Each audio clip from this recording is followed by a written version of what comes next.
please tell everybody your name and your position in the department?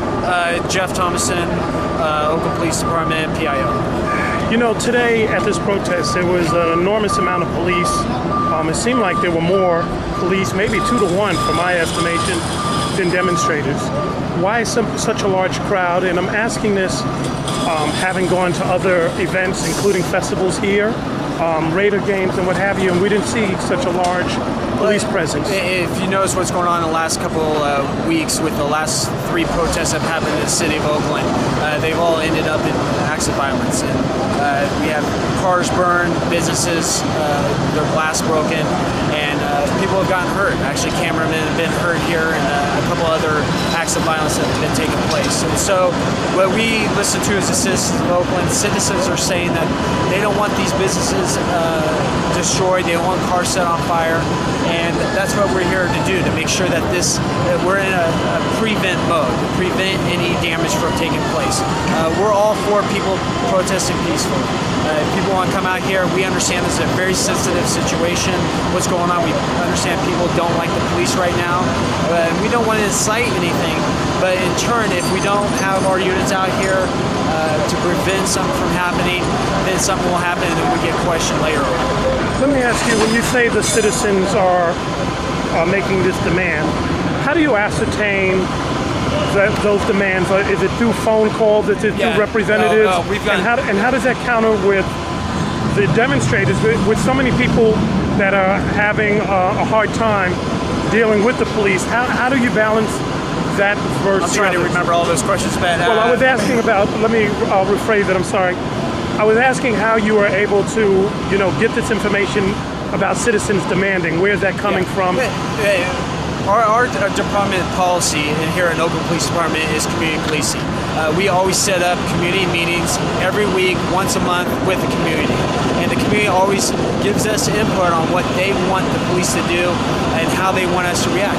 A lot of people on 17th Street, all those businesses that were affected during the first protest, were very upset that the police didn't act quicker, didn't take a more aggressive stance. And our policy is, we have our policy in place. We want to facilitate any peaceful protest. If it turns violent, then we'll act. And I think if you saw in the first protest that happened, we made over 100 arrests. And after that big arrest at 20th and Broadway, the situation stopped. And so right now, all the phone calls coming into City Hall, coming into the police department, they want us to act more quickly, act precisely, but we're going to do what we do. We don't want another situation like at the port that happened in 2003. Right. We're very aware of our policy and people's right to free speech. Now, I overheard you talking about the amount of money this is costing the city of Oakland. With all the new technology we have, surveillance cameras, new methods in which you can police, is it really necessary to have this much money being put forth to deal with, protests versus, money being put in other programs in the city? Oh yeah, there's plenty of programs out there, plenty of technology, cameras and all that stuff, but that's all new money that the city would have to come up with. And last year we're in a $42 million deficit. We're going to be in a bigger deficit come July. And all those programs that should be funded through the city or should be funded by the local police department, like in cameras and technology, the money's not out there. When we were in other cities covering the conventions and everything, we were told by the police that a lot of the new technology was being paid for from Homeland Security. Would a city like Oakland, San Francisco Bay Area, don't the police department get Homeland Security money to? Homeland Security money from, and this is speaking a little bit out of my element here, but it goes through the county. County is the main protectors of the Homeland Security money, and it all comes into them, and then the sheriff and the deputies are the ones that determine where the money goes and how it is spent. If you look at the sheriff's department, they have a big department, a lot of deputies out there, and a lot of resources. Okay. So they get a lot of resources like their bomb and their TAC units and their Homeland Securities are all funded through that. Now, my last 2 questions. To me, this seemed like a training exercise for all the police that were out here. Is it, would a city like Oakland, San Francisco Bay Area, don't the police department get Homeland Security money to, and not trying to be facetious, but how much of this is just a training exercise for an opportunity for everybody to come out on a Friday night, get their chops up in terms of how to do crowd control? Yeah, as an officer, a police officer, officers do not want to be out here on Friday night. We have, we have families, we have better things to do with our time at home than to be here on overtime. A lot of these officers are brand new officers, and if you saw in the first protest, they've never been in this type of situation before, where you have riots, people throwing stuff at you. Well, that's why I was asking. Violence. That's why it seemed like a training exercise. And yeah, I think the first couple were. And okay. I think they did a great job. They're very poised, very relaxed. Nothing went off. If you saw those first couple protests, and we made a lot of arrests, it's very successful. And I've been in the Raider riots, I've been in the Horde, been in a couple of Karajama, where there was a little bit of riot situation. So seeing these officers out here, which have less than 2 years on, doing the job they are doing, it shows that our department has a lot of training, a lot of good training that's going on. But as a senior officer, you're able to look at a crowd and be able to tell, especially in a city like Oakland. I feel like as a reporter, I've been to enough demonstrations that I can kind of look and know that this is going to go one way versus the other.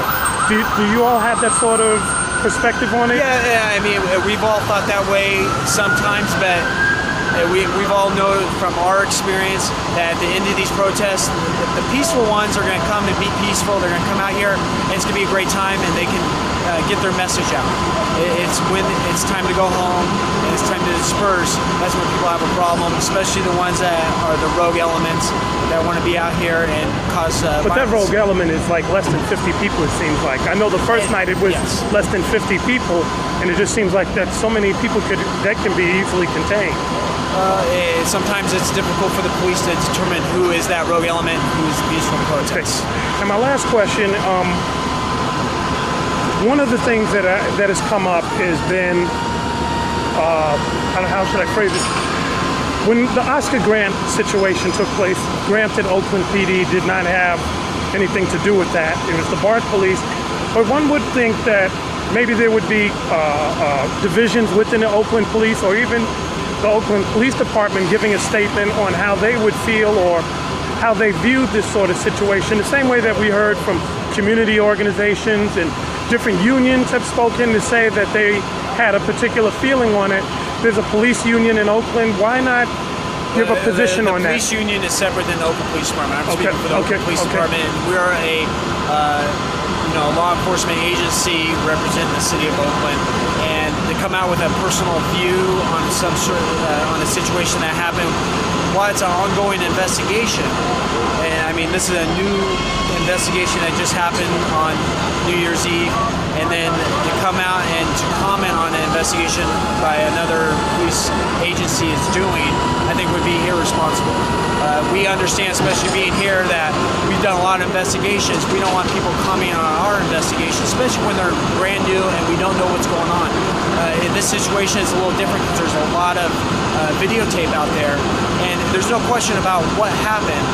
The question is, why did it happen? Right. And I think it'd be a little naive for me to even comment on why it happened. I wasn't there. I'm not privy to the investigation, and it's actually still ongoing.